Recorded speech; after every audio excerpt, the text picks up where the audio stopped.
In this simple video tutorial, I'm going to share with you how to create a payment link in Binance. This is important for securely and conveniently receiving cryptocurrency payments. It eliminates the need for manually entering wallet addresses, reducing errors and making transactions faster. To do this, simply head to Binance.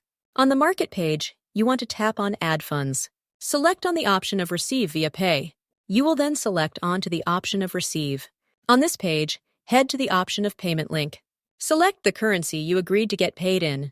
Just tap onto the current one to select on these options. And if you don't see it, simply head to the search bar and search for it.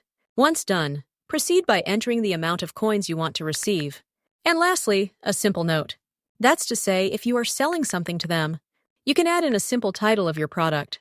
Now once done, tap on to Share Link. There are options to choose from. You can share in Telegram or WhatsApp. You can also copy link to clipboard. Now when they click on the link, it will directly take them to a payment page.